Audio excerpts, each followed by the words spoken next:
Good morning and welcome to the UBC Learning Circle Indigenous Health Administration and Leadership Program 2023 information session. Today's conversation is presented in partnership with the Center for Excellence in Indigenous Health. We'd like to thank the First Nations Health Authority for generously funding the UBC Learning Circle and allowing us to have these conversations. Before we formally begin, I'd like to acknowledge with respect and gratitude that I'm joining you from the unceded territories of the Musqueam, Squamish, and Tsleil-Waututh Nations. Please feel free to introduce yourself in the chat box. For those of you who don't know me, my name is Seren Squawkin. I'm the Learning Circle Manager. I'm Seal Okanagan on my mom's side and Hickory, Apache, and Belgian on my father's side. I'll be the moderator for today's discussion, and joining us working behind the scenes is Cynthia, our production coordinator, and Nicole, our production assistant. They'll be in the background interacting with everyone in the chat. Finally, before we get into today's discussion, I'll just provide a gentle heads up that the topics covered may be sensitive or emotionally triggering. Please make sure that you are looking after yourself, and if at any point you feel that you need to talk to a friend, elder, counselor, family member, don't hesitate to do so. We have some prompts in the chat for you if you need additional support. Now I'll turn it over to our guests to introduce themselves. Well, good morning, everyone. My name's Melanie Rivers. I'm from the Squamish Nation, and my ancestral name is Tieltawit. That's my great-great-great-grandmother's name. And I am staff and instructor in the Indigenous Health Administration and Leadership Program, which is a long name. And so we shorten it to the acronym IHALP. This program used to be called the Aboriginal Health Administration, and I can't remember the full name, but it used to be called AHCAP. So really excited to be here with all of you today to go over the program and let folks know who might be interested in joining the program, or you might be an employer who is interested in supporting some of your staff to come to the program, or you might know a friend or family member who might be interested in it as well. So just want to introduce who's on the call today, and then I've got some slides that I'm going to share. We've got a couple of students. Well, I don't like using the word student, participants in the program. So we've got Carolyn and Wanda here who are going to share later their experience in the program. We've got our staff that support the program. So maybe I'll pass it over to Karen to introduce extended learning, and then I'll talk a little bit more about the program that I work for as well. So pass it to you, Karen. Hi, everyone. Thanks, Melanie. Oh, did I just freeze? Okay. It's great to be here. My name is Karen Rolson, and I am logging in here from East Vancouver, from the unceded territories of the Squamish, Musqueam, and Tsleil-Waututh. We my colleagues and I, Neha and Cynthia, who can just wave there, we're from the part of the partnership, the adult learning part of the partnership, and have had this incredible opportunity to partner on this program with Melanie and her colleagues at the center. I just looked it up. It was 20 years ago that the first iteration of this program came to be. And it's evolved and changed. And as you can imagine, during COVID, it also went through a lot of changes. We're really excited about the offering now.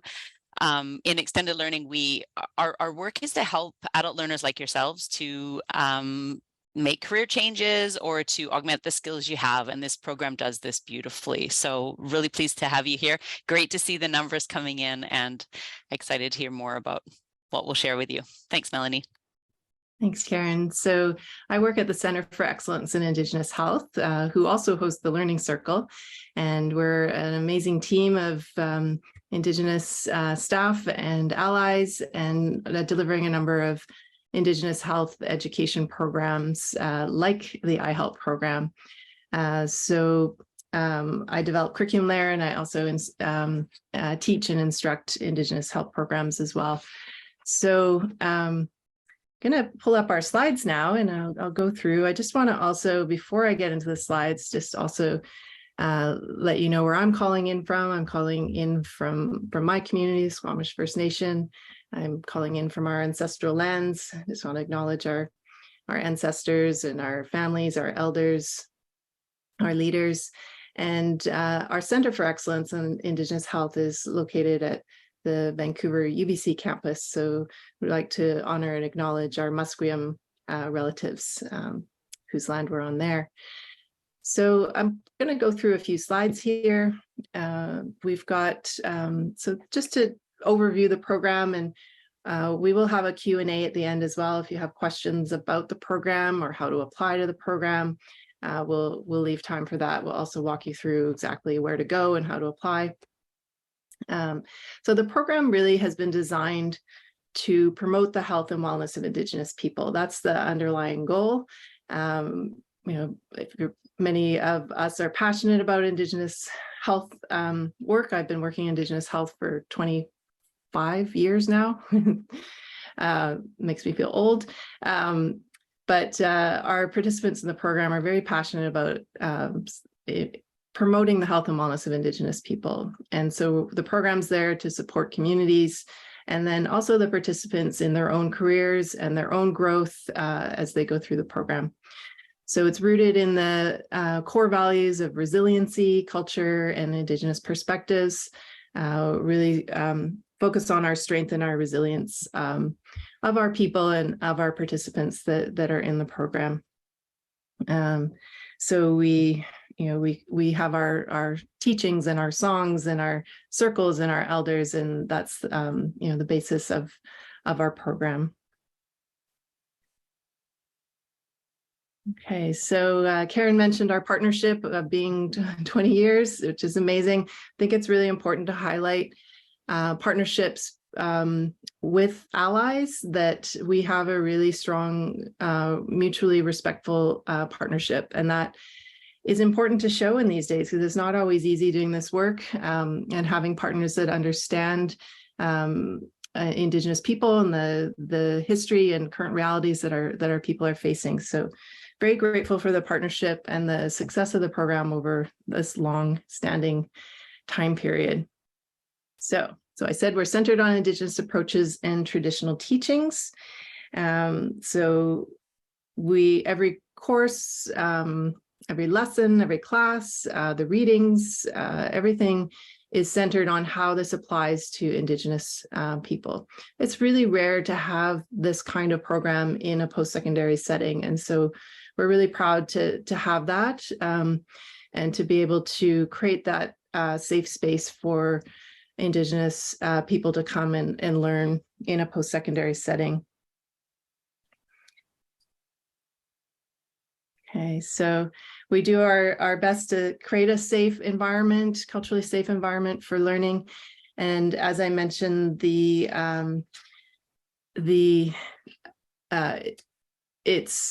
our learners are mostly Indigenous, maybe about 95%. And then we have a few allies that join the program that have been living and working in Indigenous programs, or with Indigenous people or in Indigenous programs. And so they come already with some knowledge about Indigenous people. So it's a place for our people to come and kind of take a deep breath and learn from each other and feel safe to share. We have, tears in the circle. We have, people sharing, what it's like, some of their challenges working in health. It can feel isolating to work in health programs sometimes, if especially in some remote areas. Many of our participants come from remote areas, some from urban areas, and whatever the work is, it can be challenging. And so people form strong bonds in the program, and it's a place where we get to sit in circle and support each other. So just to highlight what some of the supports are in the program. So the peers become friends, colleagues, and mentors, and those relationships tend to last, outside the program. The program is 10 months long, so people get a chance to get to know each other well, going through in a cohort together. We do have a dedicated peer mentor role.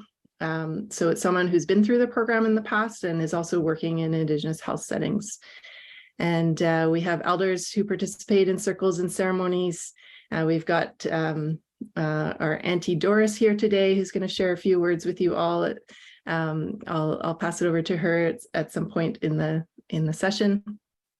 She's come and sat with us in circle and shared teachings, and brought that sort of spiritual grounding for our group, and really lifted up and encouraged the participants in the program.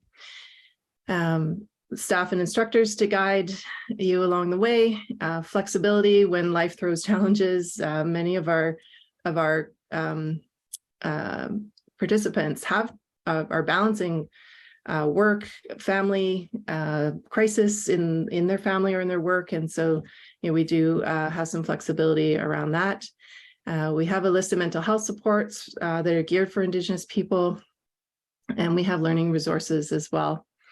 So I think I might actually pause here and give Doris a moment to say hello, because seeing as we're talking about supports in the program, and she's been a huge support to the women in this cohort is all women. We typically have many women. We occasionally have one or two men who we absolutely welcome to the program. But this last round, we've had all women, and she's really come to uplift them and share teachings. So I'll just pass it over to Auntie here to say hello. Good morning, everyone. I swile Amisa Quetclelam, Ethan Hamasquayam, and Doris Fox. Welcome, everyone. Hello. I hope you're having a good day. My name is Doris Fox, and I'm an elder from Musqueam. Sorry, my voice is all funny out. I've got really bad allergies. And so it sounds like I have a cold, but I don't. So I have my little eagle feather here. Hope you guys can see it. It's really beautiful. Welcome to the circle. This is such a beautiful thing that we're doing here, and it's really awesome. I know lots of people complain about Zoom, and I think Zoom is pretty awesome because we can come together in a circle from far away and from close by and learn from each other and spend time with each other, getting to know each other. And to me, that's a beautiful thing. And if we open our hearts and our minds to the possibilities, we can learn a lot from each other, and we can still feel each other. So I humbly ask that you open your heart and your minds to possibilities and to learning today. This is such a beautiful opportunity. Anytime we can come together, we multiply the energy with our thoughts, with the things that we say. And so when we all come together for the same reasons, we multiply that energy and we get the things that we're wanting quicker. So we're multiplying that energy. And when we come together for learning and from learning from each other, we're giving ourselves that opportunity to learn more quickly. So, and we're still forming connection, even though we're not in person. We're still making those connections. So enjoy, have fun, keep your heart and your mind open, get ready to learn lots, because this is a beautiful thing. So we raise our hands in gratitude to you for coming and sharing your valuable time with us. We understand that everybody's busy, but we're grateful that you're here. So thank you very much. Thank you. Hoichka, thank you, Auntie, for sharing beautiful words. And she always seems to bring the right words that need to be shared that day in the circle. So really appreciate you being here with us today. Okay, so we'll go back to the slides. Okay, so I mentioned we have a peer support position. Our peer support person in this current cohort that's running currently is Carolyn Belanger, and she went through the program the year prior when we were completely virtual due to the pandemic. And so we have what we call Tea with Carolyn, or we've had Sonia Schneider as a peer support person in the program, Tea with Sonia on Fridays, and they're optional, but they're another opportunity to connect with others in the program, to talk about homework, or just to talk about, as if you were sitting around having tea together, to keep that connection going when everyone goes back to their homes and their lives. And so we've got the peer support as well, and also there to support people that might be struggling a little bit with some of the homework, and just to provide a little bit of support, encouragement, and guidance there as well. Okay. So yeah, I mentioned our participants build connections and lifelong relationships with peers and instructors, and we've heard that over time that people continue to connect with each other after the program, and it is important because many can feel alone if they're the only senior health person in their community, and you can't talk about things. To have other peers that you can connect with and learn from as well about different initiatives and how to go about them. So our program is primarily taught by Indigenous instructors. We do have a few allies who have been working in Indigenous communities for many years that also teach in the program, that may have been a health director in a First Nations community. And so we have a series of instructors that come with their expertise in the different topics, and they bring their unique perspectives and voices to the program as well.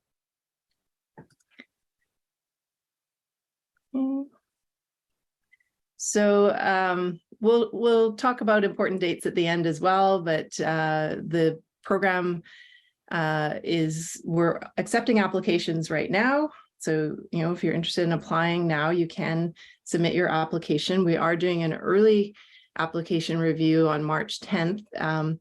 And if you are thinking of applying, I'd recommend getting it in by March 10th, because the program does have a limit, and it's possible we might fill up.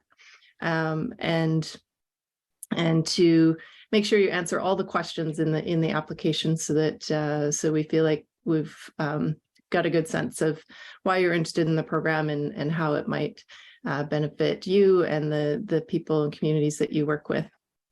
There is also some bursaries available, so we'll share the links, and you can find all the information for that as well on our website. So that's the bursary deadline there. Although if you're applying by March 10th, you may as well get your bursary application in at the same time, because the program starts on May 19th, and the first course will be an in-person course that starts in June. So if people are wondering if this is the right fit for them, is this a program for you, we're happy to answer any of your questions about that as well. It is designed for people with a passion for making a difference in health and well-being of Indigenous people. And so that's whether it's remote, rural, or urban settings, on and off reserve. We have a range. Some people come with extensive experience working in Indigenous health work. They might already be in a leadership role, like a health director or an executive director. We have nurses that come to the program.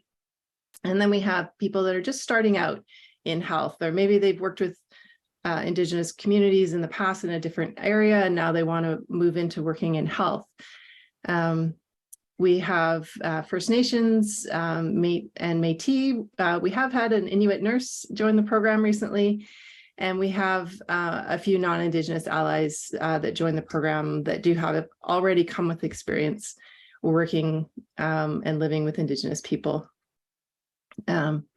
And so people work in health, First Nations health centers, friendship centers, health authorities, and Indigenous programs, Métis health programs, Indigenous nonprofit organizations, and most come from BC, but we do have some that come from across Canada and the Yukon, because there is some in-person travel involved, so that's something to consider.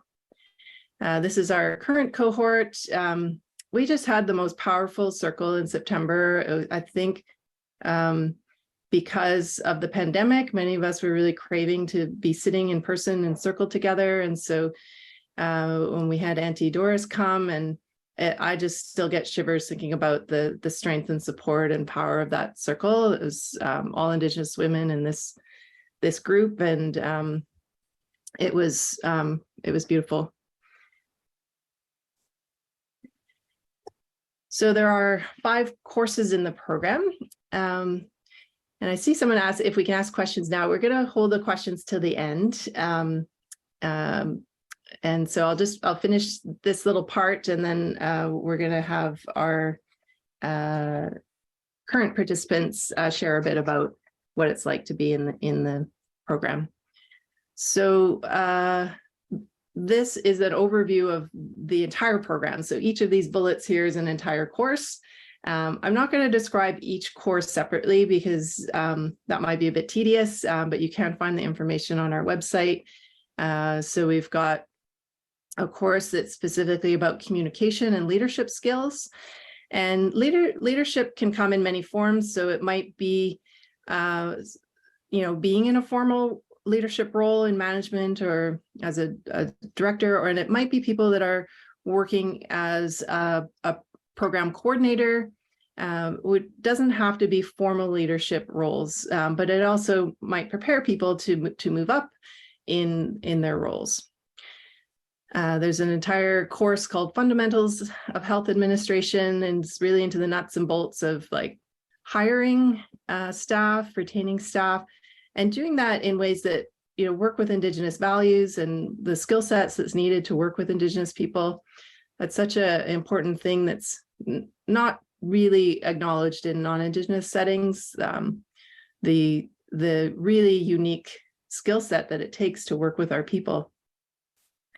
There's things like proposal planning, financial management, budgets. So the program has a lot of really practical application, and there's assignments that can be applied to your particular setting as well. Then there's a course on evaluation and research. And so that's, how to evaluate health programs, develop effective policies, and also how to use relevant research. So again, looking at Indigenous knowledge and how we can, lift up our Indigenous knowledge in our Indigenous programs, and how maybe to participate in research if that's wanted in a good way.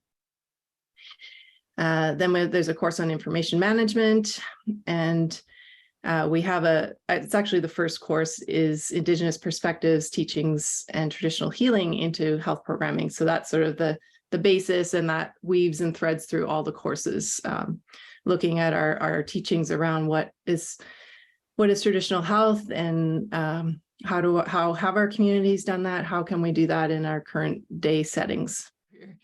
So really it's here to enhance your employability and the participants' employability. So some use the program in their current role and just to provide better programming and in their community, and some want to move into a different role, and it supports them to do that. And it also helps build relationship and networks that support and enhance your work. And we had 2 in our last course in person in the circle that had said that they had just gotten a new job, and so we celebrated that. So finding meaningful employment. So we did survey some of our past participants in 2020, and 88% of them said they either found employment in the health field, or they moved into a more desirable role, or the program added value to their existing role. So really honored that Carolyn and Wanda have joined us today. They're in the current program, so they're in the middle. They're almost completed. We've just got one more short course coming up, and then we have our graduation and celebration coming up in end of March. So I'm gonna pass it over now to Coral. Good morning, everyone. Thank you, Melanie. Thank you, Auntie Doris, for your words.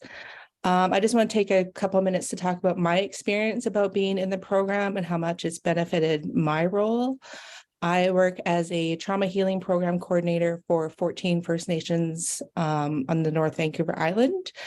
I'm joining you from Campbell River this morning, and I see some of my family are here in the chat. So hi, Shelby. Hi, Millie. Yeah, I can't emphasize how great this program has been and the flexibility that has come in this program, and the living experience shared amongst the peers. There's in the program that we're in right now, we have some from Niska, Wanda from Wet'suwet'en, across Alberta, Cree, and Treaty 6. So it's all, there's so much knowledge from the program, but it's also so much knowledge shared between so many people working towards the betterment for our people. Yeah, it's really benefited my role because I'm funded through FNHA, and 2 of the assignments that we have done, I have actually used for FNHA to better our program that I'm working in. So it's just stuff that really helps me tune in things a little better and lead in a better way. So I'm really, really thankful for this program and everybody that I've met. There's another student that she's a single mom of 3 kids. I have 3 kids, and she lives a few hours away, and we've become really, really good friends now. And we just share everything, even after the program's done, and a lot of us share the ferry ride home, and we just share this and share that, and have you done this, and do you know about this? And so I think it's a really great benefit to anybody working in the health. So Kayla Casa, and that's my breakdown of the program. Waichka, thank you, Coral. So grateful to have you in the program. Oops. Okay, so I'm going to go to Wanda next, who might have internet challenges. So pass it over to you too, Wanda. Okay. Hari Sai Sozi Wanda Nicole of Wet'suwet'en descent. I am from Wet'suwet'en First Nations, and formerly known as Morristown, BC. When I first started this program, I was a day late in registering, but I made it, and I was so grateful because the former HD here was, I wanted to work with her, beside her, and that didn't happen. And I've been in the health field for over 25 years, however old my son is, maybe even longer. I started out as a pregnancy outreach worker, and back then we didn't have gift cards. So I used to have to carry a jug of milk and a can of orange juice for my mom's. I grew up here all my life, and I've been a positive person in the health field, and I've worked with everyone from prenatal babies to elders throughout my career. And I'm considered a silent speaker in my community. I can teach our language with the help of an elder. Being in this course thus far, like I said, I was a day late. I got in, I put all my ducks in a row. I had a friend who helped me, and we got it off. We got it. I was in, I was so happy. I did find the Zooms a little bit challenging, but you get used to it. Just everybody, we had to get used to Zoom because of COVID, but it was very convenient because I had to work. I'm a single mother of a daughter, and it worked out for me. And I thought I was really far behind because I kept, like, things happen, life happens. We've all had our challenges. And the instructors are very understanding. I've been letting them know, like, I was on my way down for my first in-class session, and my nephew passed, and I had to turn around halfway. And everybody was understanding about that. And then when I finally did go to the in-class session in January, it felt so good. Just the group felt so good. The elder that came in, just I felt grounded, and I felt like, oh, I really, and I noticed us when we did our circle, I noticed in our in-class session that everybody we're all in the same boat. Like there was, that's what I noticed. And it made my heart feel at ease when I realized that. And doing this course, I got put in a job to be our health director interim, and this course is helping me carry on. It's helping me do my job. And it's just like, I just love this course, and I'm just so happy that I'm doing it. And I noticed one of my clan brothers and one of our leaders is on here too. Hey, Andrew Tom. So that's really great. I was hoping somebody from our community somebody else would do this course as well. So I just find it very beneficial. It's helping me through what I'm going through now as the HD of our health center. It's helping me go along. Like I felt lost, but when I went to the in-person class, that just helped me. It just helped me a lot, and it helped me realize I can do this. I felt like I was not on the verge of giving up, but it was getting there. I was like, oh, I can't do this. It's too much. And then when I went to the in-person class, I was like, oh my God, I can totally do this. I got this. And it just made me feel so good. And doing the work that I do, it's just beneficial. And like my staff is great here. They make me feel good too. And we've been going. Like I just had my staff member come in and said, you're doing so good. Look at this place. We didn't fall apart. And I was like, oh, thank you. And, it's just, this course is helping me as I get along. And like I said, if you guys find challenges, you have those groups. Like I'm in the Eagle group. You have those groups of people you could talk to after our in-person class. I have a couple of people that I can text and say hey every once in a while. I've made some new friends, and it's just listening to the group when we were in person was very rewarding, and I enjoyed that part. And yeah, like I said, when you feel like giving up, just talk to a classmate. Talk to your instructors. They're very, very understanding. And this course is like helping us be better leaders. And it's non-judgmental. It's like they understand. Life happens. They understand. And that's what I like. I'm enjoying this course. I love it. And I just, yeah. And I'm so glad, Andrew. I'm glad you're taking it. I'm so glad. Yeah, this is I wish I was in this course before longer. I just found out about it. Somebody sent it to me via Facebook, and I was like, wow, and I put it aside for a bit because I was busy working. And then I was like, hey, so I had to dig it up, finally found it. And like I said, I was a day late in registering. So, and they still accepted me. And this has been a great experience for me. The whole thing of the IHALP program, and it's helping me right now with my job. So thank you to the instructors and to you, Melanie. And yeah, I'm enjoying it, and I'm glad I got to share my experience with the rest of you. And yeah, thank you. And thank you, Andrew. So Hoichka. Thank you, Wanda. So appreciate your words, and Andrew for being there to support her.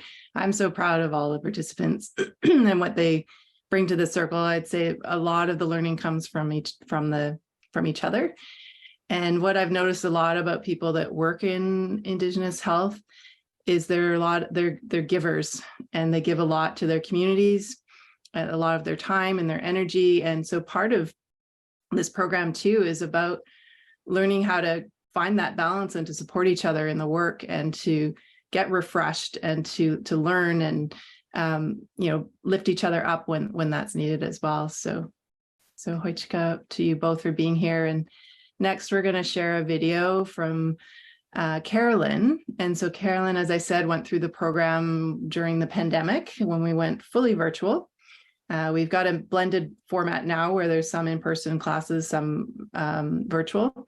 And she is the peer support in this current cohort. So she wasn't able to be here today because she's supporting other work right now. And so she offered to do a little video, and she just has some beautiful words to share with us.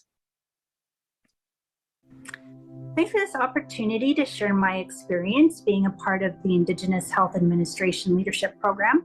My name is Carolyn Boulanger. I am from Amiskwaci, Waskagan in Treaty 6, that's Edmonton, Alberta. I'm a registered nurse, and I'm Métis with ancestral ties to Lac St. Anne in West Central Alberta. I actually graduated from the program back in March 2022. At that time, the program was completely online to accommodate social distancing. To rewind just a little bit further back before that, I learned about the program at a time where I was feeling kind of discouraged in my role as a remote community health nurse. I just noted that the gaps in the system were taking its toll on the people that I served, and I really needed some hope and revitalization to start feeling passionate about my job again. And luckily, that's just when I found out about the Indigenous Health Administration and Leadership Program, and I was accepted. To say that all the things that I learned about, like healthcare management and governance, finances, communication, leadership, these were all like really useful tools in their own right. But I would have to say learning about them in the context of Indigenous health specifically made it more than just a curriculum that I was learning, and made it much more personal. And so as I took the program and started practicing what I was learning in the program, it actually became more like an act of empowerment, because in a way I felt like I was arming myself to get back in the field and combat anti-Indigenous racism at a practice level. If I had to pick like a favorite thing about the program, I would have to say, first of all, it's the practicality. Learning how to create a budget or evaluate programs or review policies, all stuff you can use in everyday life when you're working in Indigenous health. But I would have to say it's way beyond just book learning, because it focuses on how to advance those skills so students can begin to do those things in their work. My other favorite thing about the program is that it meant a lot to me that my classmates were also Indigenous or allies working in Indigenous contexts. I appreciated hearing about where they were applying their learnings and in their own varied contexts. Like some people were rural, some were urban, some were in government or like part of a healthcare authority, and some people were working for non-for-profit. So it was everybody coming and representing all these different backgrounds and all these different contexts. But just hearing how their stories, the stories about how they were working, was just really validating also, because everybody was having the same kinds of experiences that I was having out in the field. So it became uplifting because of how dedicated they were to be in service. Really just reminded me of how I wanted to show up in my job as well. So even though I switched from a student role to a peer mentor role, I would still have to say that hearing about how everybody is doing their good work is still the best part of my job. And it's still my favorite part of the program. It's so inspiring to hear how the students are talking with one another during class time and problem solving and offering advice to one another. In my role now, I do what I can to facilitate those kinds of conversations so that we're all learning from each other. And I also do what I can to support the students when they need someone to bounce ideas off of when they're doing their coursework, or if they need to do a check-in about what's going on in their lives, or even just like need to vent about what's going on for them, I try to be there for them in any way that's supportive for them. The peer mentor role has always falls to someone who has taken the program and who is also involved in the area of Indigenous health, so students can be assured that they're being supported by someone who understands their context and understands the program. As far as what advice would I give for people considering the program, I would have to say that this is a very hands-on program in the sense that there are readings and there is interactive group learning time with the instructor, but then the assignments ask you to put the learnings into your own context. A lot of the assignments ask you to use your own work and your own circumstances as an example of how you would demonstrate what you've learned. And it's okay if you don't you're not employed yet, or you're not really out in the field yet. It just means that you maybe have to be a little bit more creative on how to complete your assignments.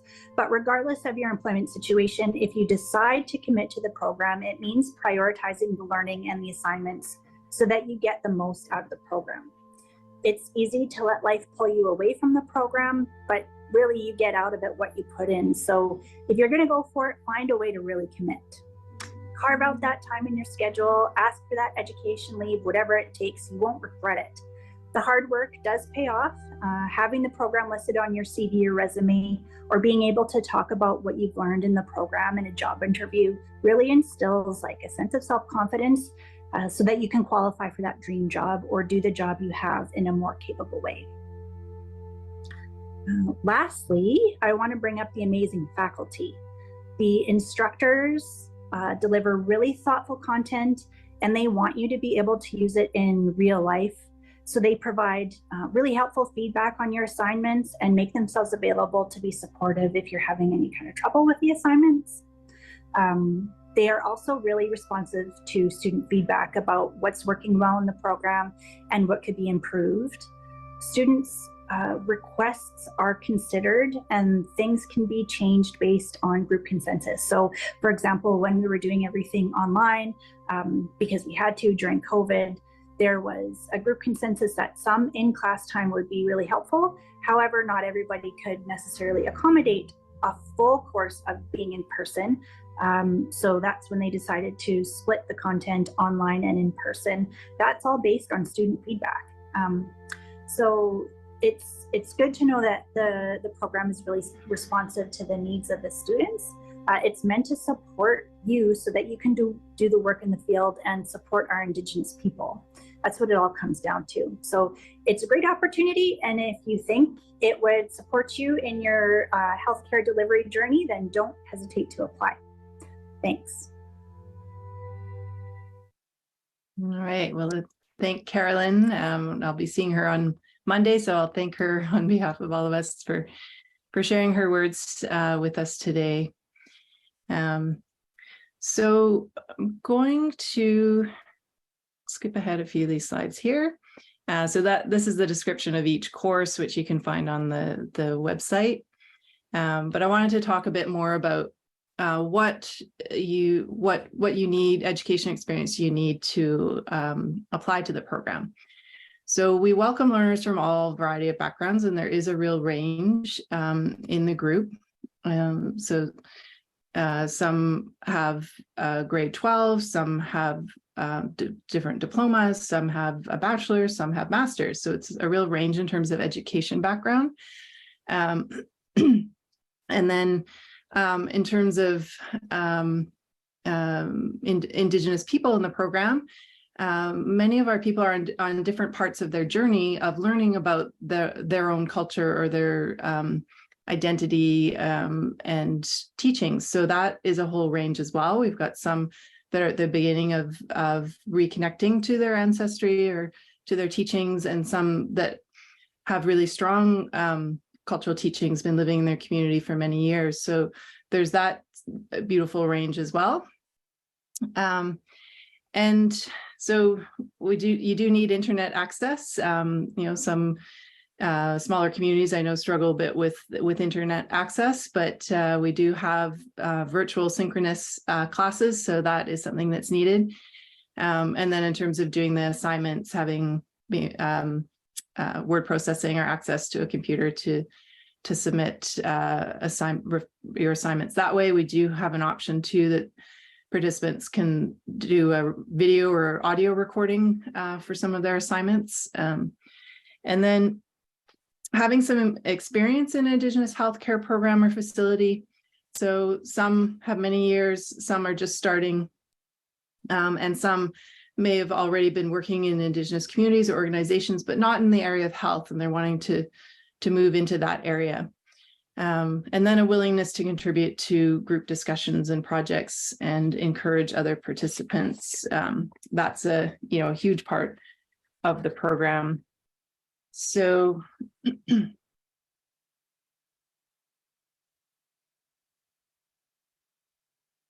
there's some new Zoom buttons that are a little slow, but there we go. So in terms of, people often ask, so what sort of time commitments needed? And we've talked about, we do have some flexibility when life happens for our participants. And it's also important to set aside some time in your life for the program. So there are weekly readings and videos, about 2 hours a week. So it depends on, how fast people read and things. The courses, as Carolyn mentioned, we have an alternating between virtual and in-person, and that's to accommodate the significant time it takes and cost to travel to the Vancouver campus for many of our participants, and leaving, families and work can be challenging. With the richness of being in person and how important it is to actually be in person and form those relationships and support each other that way. So we're doing this blended model with virtual and in person. So when it's virtual, the classes are held on Fridays from 9:30 to 12. So it would be important if whatever job you have, to clear that time for the classes that are virtual. And the schedule is already up on the website, so you can have a look there. Then many employers support their staff with the time to attend class. So it's great if your employer can do that. Not every employer may be able to do that, but supports people's balance of work and school when they get the opportunity to use their work time to attend class. And then the in-person, we call them residencies, are full days, Thursday, Friday, Saturday. So we've got 3 in-person residencies in the program. And then I think it's 3 or 2 or 3 virtual. I don't know, I can't remember how many courses and trips we have. And then there's online assignments and discussions so each course roughly has 3 assignments plus online discussions, so you can continue the topic of that week or that assignment and sharing and learning from each other that way. So everyone gets put into a little group. So like Eagle, we give them names like Eagle, Raven, Whale, and you go through the whole program with that little group where you can be learning and supporting each other with your assignments. And then there's the optional virtual tea with peer support person, which is roughly about half an hour. And then when we're in class, just to highlight, we're doing circles, small group discussions, lectures, and plenty of time to learn concepts and ask questions, practice, and apply the learning. So really, it's applying the concepts to Indigenous health contexts. Oops. Okay. Oops. So I'm going to go over how to apply. And in a moment, Cynthia Tam's going to walk us through exactly on the website how to do that. And then we'll go to the Q&A. So there is a formal admissions process, and we do have limited spots in the program. And that's so that we can properly support the participants in their learning journey and so that they there's opportunity for them to be seen and heard in class as well. So we are accepting applications up to 4 weeks in advance of the program start date if there's space, but we do have the early application review on March 10th. So if you can get your application in by then, that would be ideal, because we will be reviewing then as well. And so we have our next cohort starting May 19th. And the final application deadline is April 5th, which is also the bursary deadline. But if you are getting your application in earlier and you are applying for a bursary, it's great to get them in together.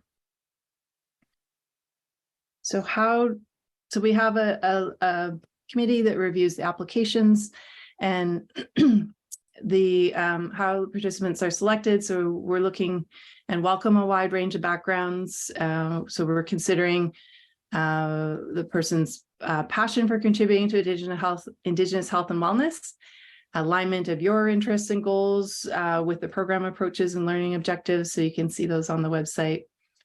Suitability of your previous education and work experience. So,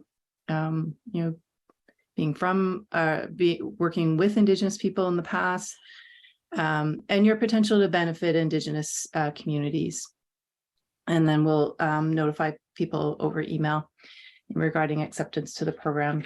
So I know we often get a lot of questions about what if I'm not Indigenous, can I apply to the program? And, we have many, my heart gets very warmed by people wanting to apply and learn about Indigenous people. We need more of that in this world. Our communities have a long, hard slog in this society, and the more people that can learn about Indigenous people and support us and be allies, that's really important.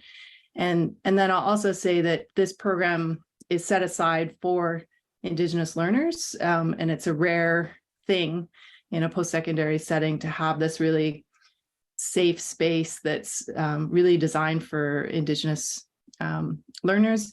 And so we do bring allies into the program that already have some knowledge about Indigenous people. So this isn't the program to come to if you're just starting your journey around learning about Indigenous people. And so I just wanted to say that as well, because I'm sure we'll have some questions about that. If you do want to contact us, though, we can provide some alternative suggestions of other types of programs. Okay, so I think now we're going to move to Cynthia doing a little walkthrough on where to go to apply and how to apply, and then we'll go to questions. Thank you, Melanie. So I'm just going to share my screen here. Okay, so this is the IHALP webpage where you can go to apply to the program. So this is the main IHALP webpage. And if you scroll down a little bit, just click on the Apply Now button.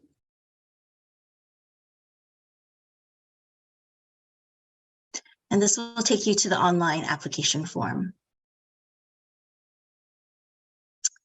So the first step is to create an extended learning account. So click on Create One.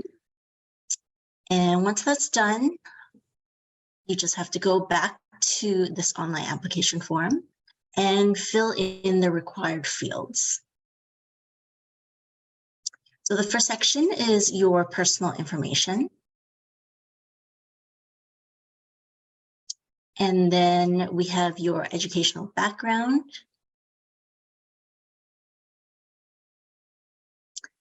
some questions about your computer access, and then work and volunteer experience. So fill in all of these required fields. And you can upload your resume here. So before you apply, it's best to get a few things prepared. So the first thing would be a resume. So this can be in Word or PDF form. And next, you'll need to enter your letter of intent. You can either type or copy and paste your letter of intent in this text box. So there's a description here of what we are looking for in your letter of intent. Next are your support systems. So if you can just tell us about who you have in place to help ensure your success program. Okay, lastly, our references. So we're looking for 3 current or former school, work, or volunteer activity references. And so you list them here in the text box. And that's it. Scroll all the way down. Once everything is filled out, just click on review and continue.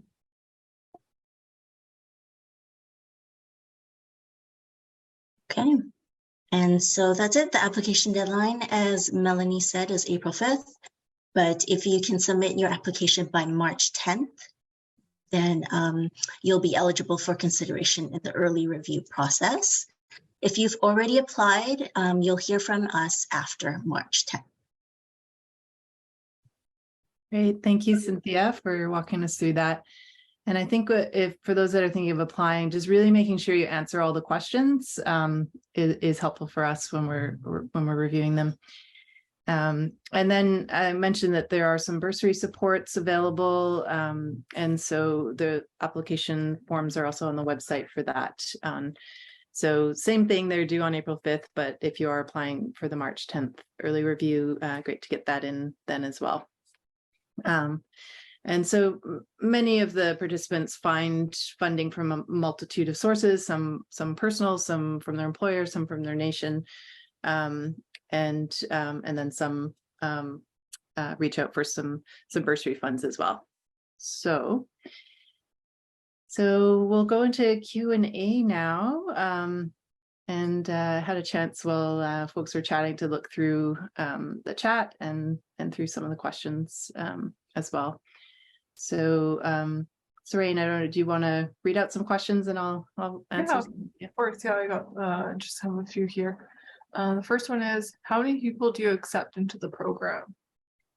Yeah, so we accept 25 in a cohort. So they go through as a group together. And that number is just a really nice number in terms of a learning group, in terms of having different voices to learn from, but not being so large that voices are lost in that as well.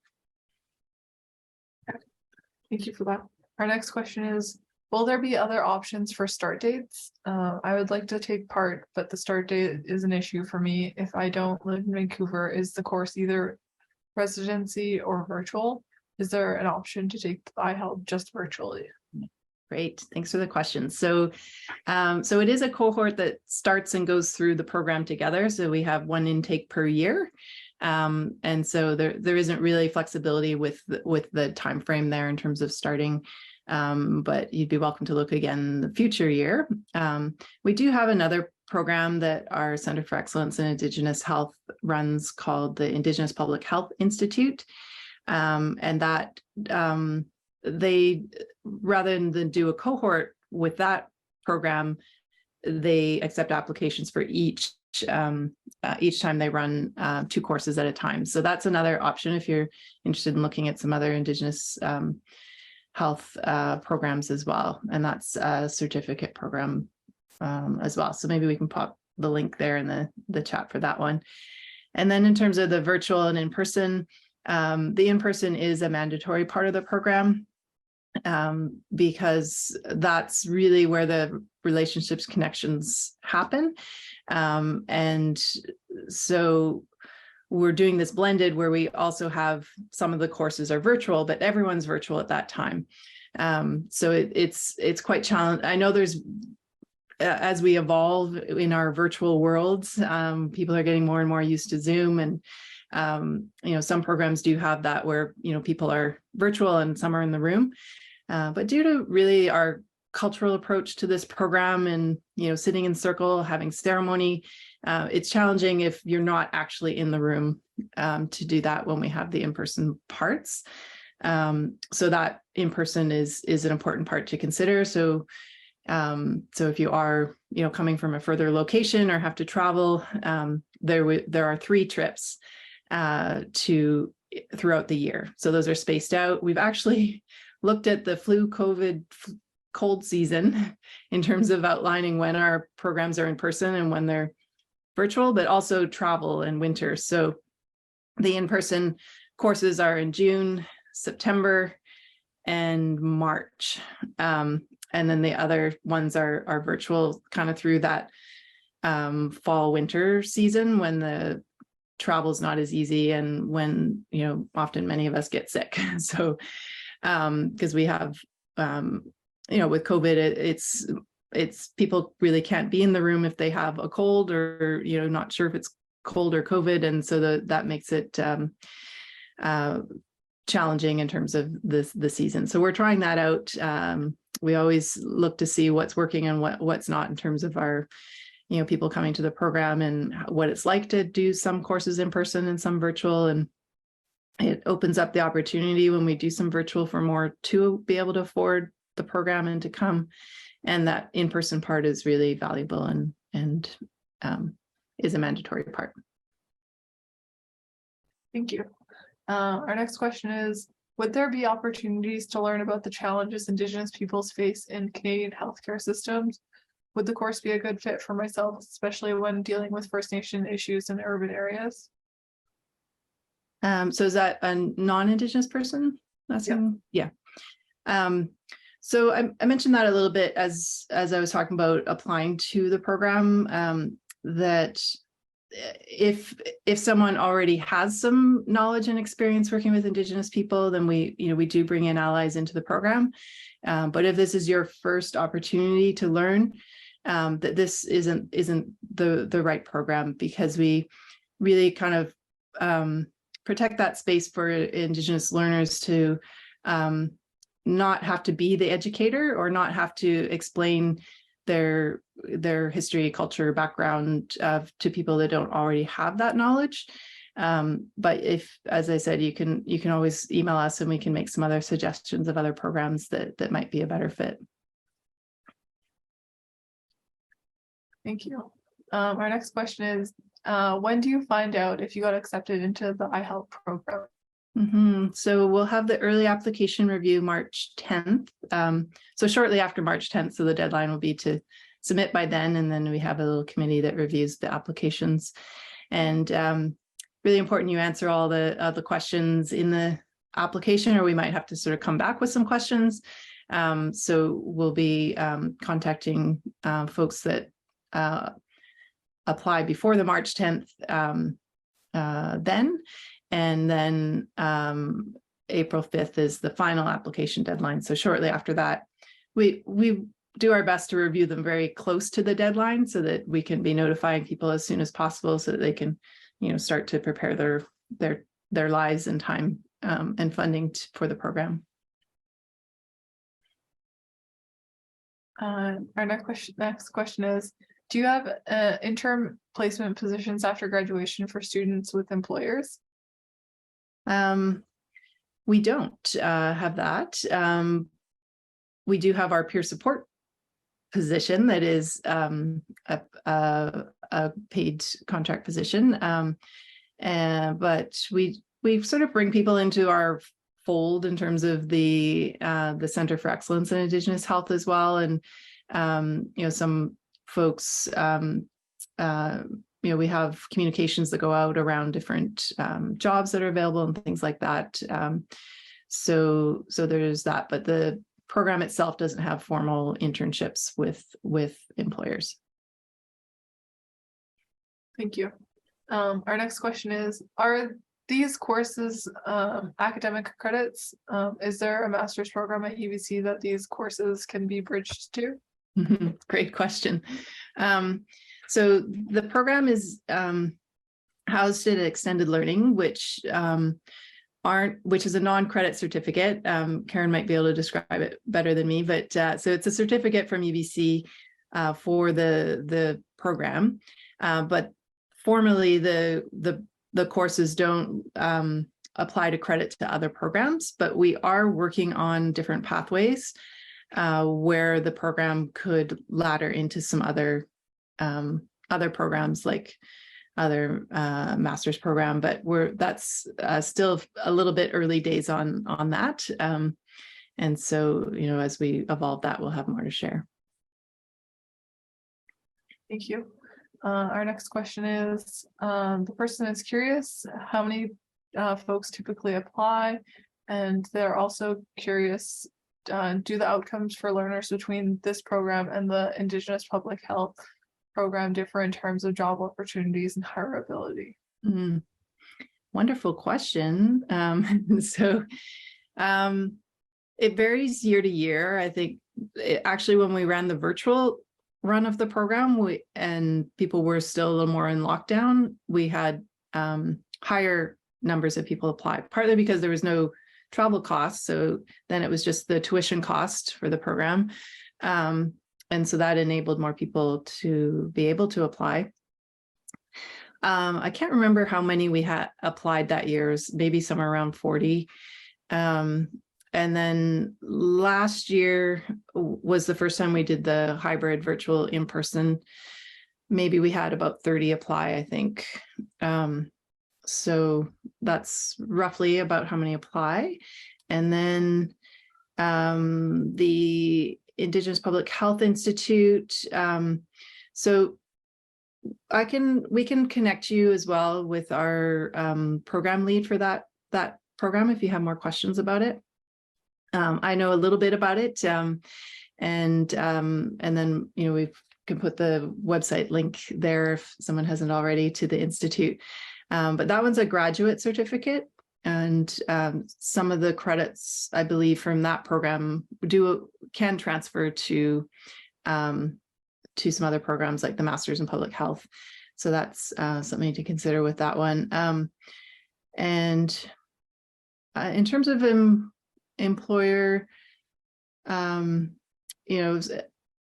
a person that's reviewed a lot of, done hiring in Indigenous health programs, reviewed a lot of resumes, looking at the different, I think a lot of people that hire into Indigenous programs really look at that broad range of experience that people bring. So their work experience and the different education programs that they may have taken.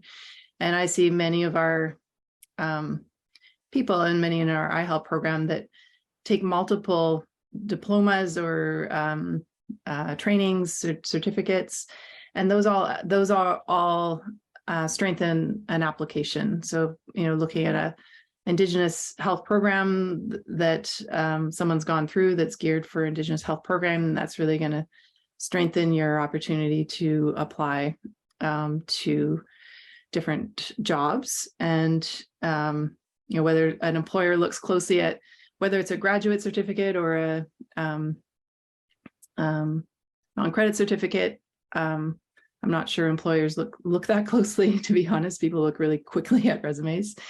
But I think the knowledge gained in both programs is incredible, and both programs have strong participation from Indigenous learners. I'd say the IHALP program is more of a practical application, like looking at the practical application of things like being in health leadership, and that might be some of the difference we might see with the Indigenous Public Health Institute. I hope I did that program justice. Yeah, I think you did. Okay. Good job.